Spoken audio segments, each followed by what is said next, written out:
What is up, guys? Woo here, back again with another Division 2 video, and welcome, guys. This is the first in hopefully a long-lasting series called Woo the Community Episode 1. And what this is all about, again, people are wondering, what the hell is this all about? So I'm going to break it down for you. I believe you, the community, should have a voice. You have opinions, you have some crucial input to the game that can only help the developers. There's questions that need answering, there's opinions that need sharing, and today I'm going to offer you guys a platform so you can share your feelings with the community. And also I will share this video on social media, Twitter, and tag in the relevant people. Yes, guys, I want this video to be seen by as many people as possible because I want your input, so I can talk about your input and share it with the community. It's a vast community at that, and people can always chip in, and I will happily and gladly share their feelings towards a game. No matter how hard it is talking about, I want to discuss them. And I think, get the elephant out of the room, anything and everything needs talking about in this series. But guys, as always, please drop a thumbs doodle if you enjoyed this video. If you enjoy it, thumbs doodle helps. It helps the video, it helps the channel. It helps it get this video a bit more noticed in the YouTube algorithm. You might see it on your recommendations piece. Also, share it on your social media. Share it with friends. Share it with like-minded agents that have an opinion about the game, because I'd love to hear your opinion at that. And of course, drop the woo bomb on the subscribe button and ding that bell to be notified when I upload my content. Guys, let's woo this. Okay then, peeps, formalities over.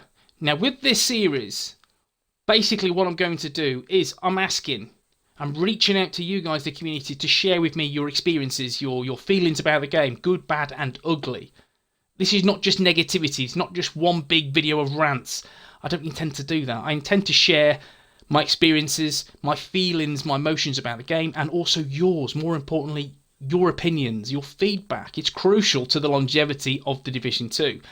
So guys, please reach out. Please tell me below how you feel about the game. Good, bad, ugly. I'd just love to hear. And of course, if you tag in Woo the Community, then I would love to share your opinions in future videos. Guys, Daniel reached out to me.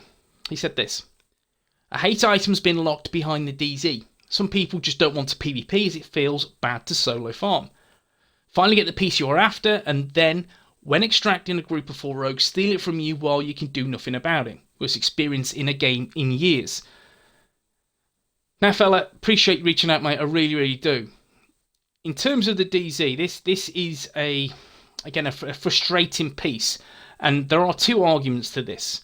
And again, we'll discuss that now. But the first thing I want to say is, as it stands currently in the game, there's a desirable piece that floats around the DZ from time to time that, as a community, we all want and all need. Especially now, it's a meta gun, and that is the Pestilence. A lot of people want that on their TP builds.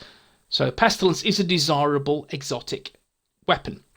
So guys, if you're a solo player and you just enjoy playing the game solo, or you just matchmake, whatever it may be, the Pestilence is the go-to weapon in your artillery. It's the one that you want, the weapon that you've been searching for. As it only drops in DZ, unless once you pick it up in DZ, apparently it drops in the light zone. I've had it drop once. This is before TU8. For me, in the light zone. I've had multiple ones from the DZ, but I believe it still does. I may be right, I'm not sure.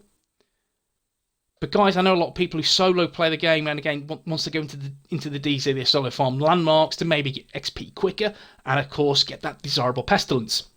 And it must feel like a kick in the teeth. I've been there, it's happened. I've solo farmed, I've got some really nice pieces from the DZ, I've been ganked. Unfortunately, that is the nature of the beast. High risk, high reward.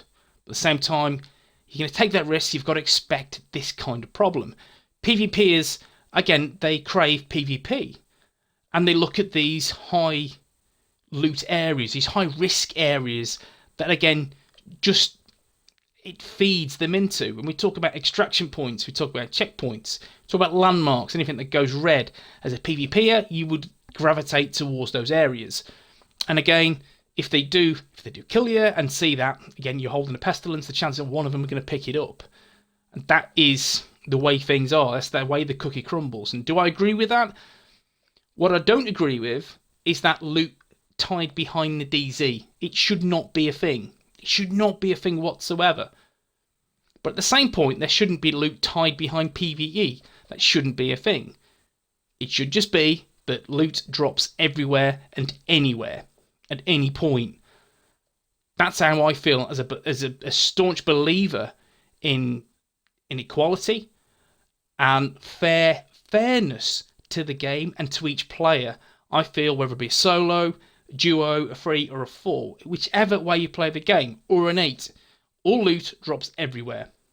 Simple. So I do feel your pain, buddy. I really do. Do I feel this is going to change? I don't think it will, but if we shout loud enough, I'm sure it's something that I have to consider.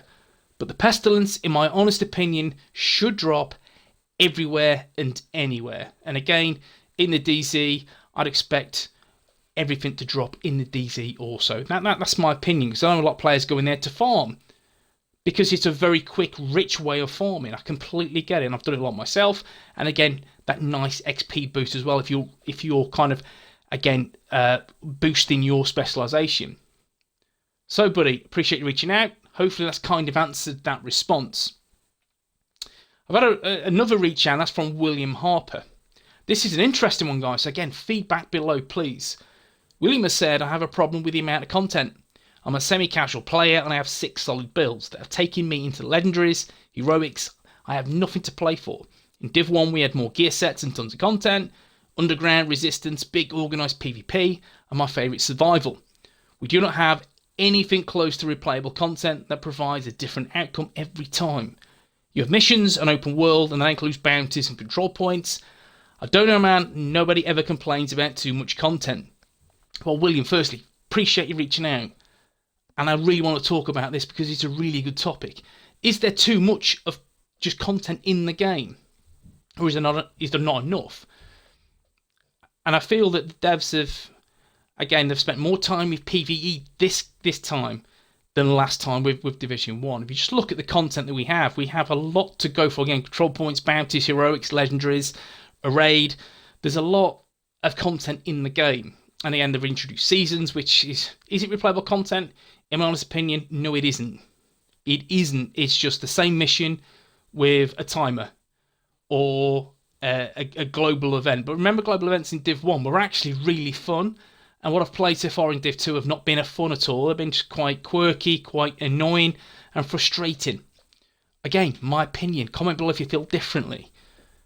Now, in terms of Division 1, Division 2, in terms of, we'll start with PvE, I do feel there is a raft more content in Division 1.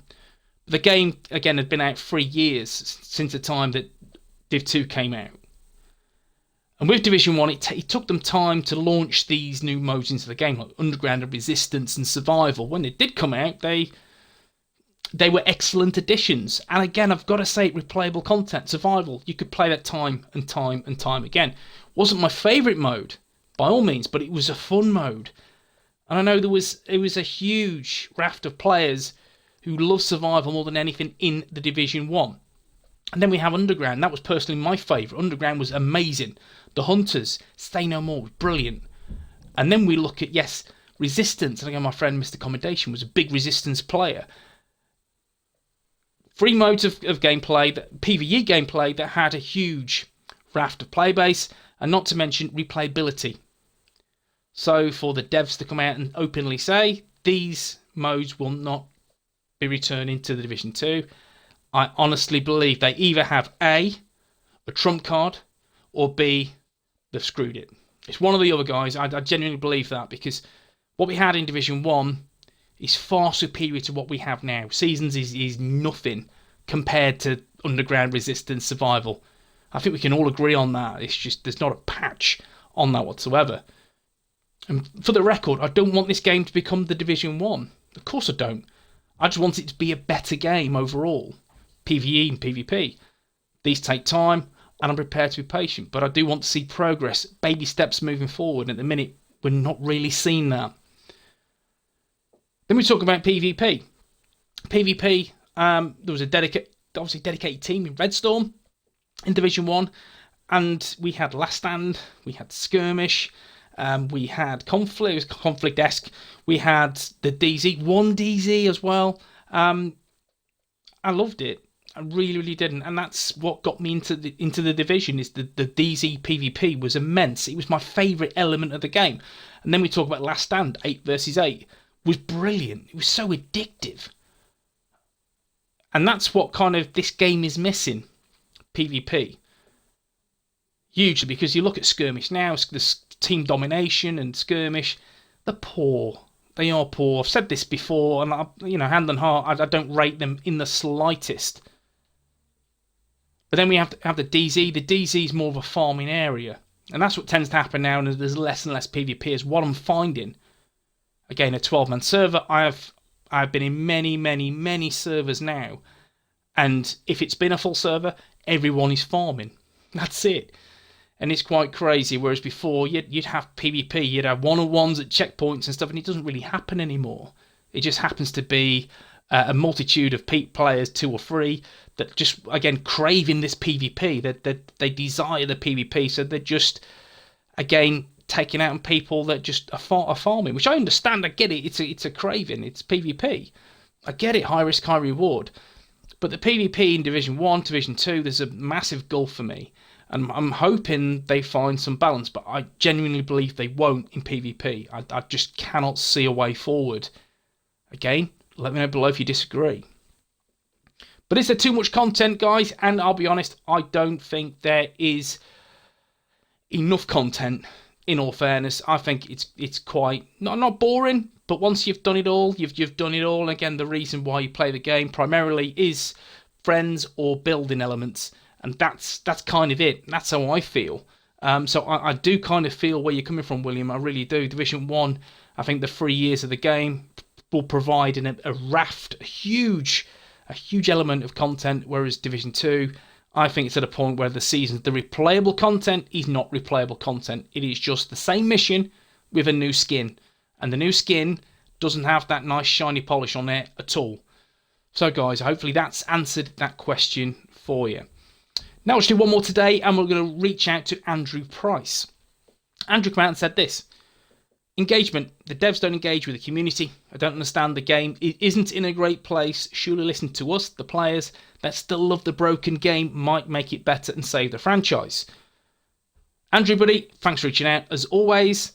Now this is a delicate situation, because they have in the past, Division 1, they have immensely. They've listened to us. I think when people complained about OP Seeker Mines, OP Shotties, FAMAS, Bullfrog, all this jazz, they have fixed them. They've tried to, again, adapt.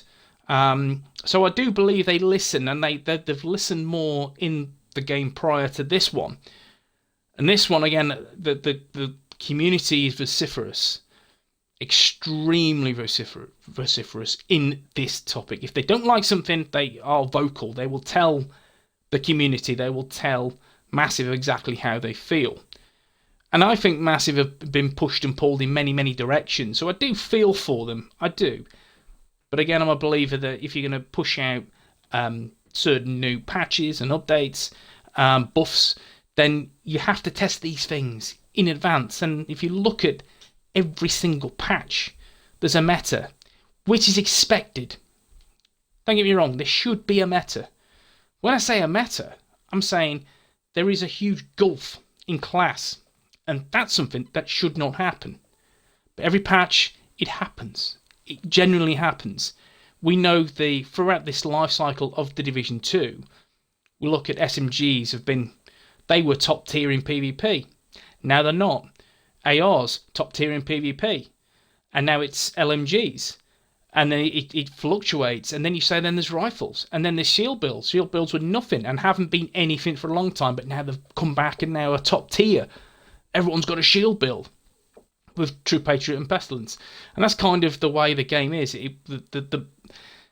I believe the metas will fluctuate, but I do feel that they've been pushed and pulled in many directions, and I think they're at a point that they haven't got a clue.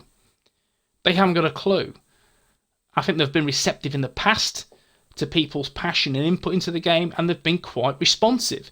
Whereas now, they're at a point where Redstorm aren't doing PvP, so PvP is kind of lost, in all honesty. I can't really see it improving, unless they pull a rabbit out of a hat. Will they? I don't think they will.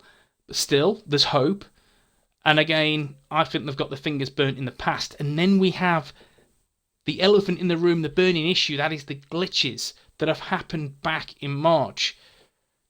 Do I agree it's a good thing for the glitches to happen? I do believe it's opened their eyes up. I really, really do. And they've been extremely reactive with this.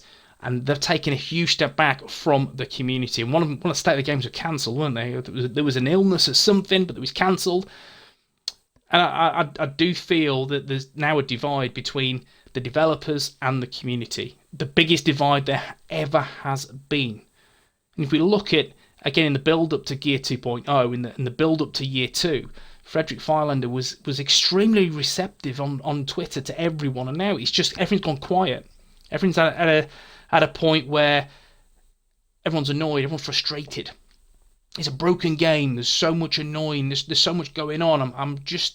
And that's the kind of the community aspect at present. Everyone's pretty angry, and I think it's gone both ways. I don't think the devs have, again, gone in the direction that perhaps wanted to go, and I don't feel at the same time the community, we've not had the game we originally wanted. And it's now kind of like a cocoon, an amalgamation of something that we don't want. So I'm frustrated. The devs need to listen. I agree. But I do agree we need to have some kind of patience. I think we need to kind of buy into their ideas. And I see they get a lot of abuse, a hell of a lot of abuse. And it's a non-negotiable. It shouldn't happen. But they do need to listen. I do feel they need an ETF. I do feel they need to reach out. I genuinely do. I feel they need to reach out to, for starters, community.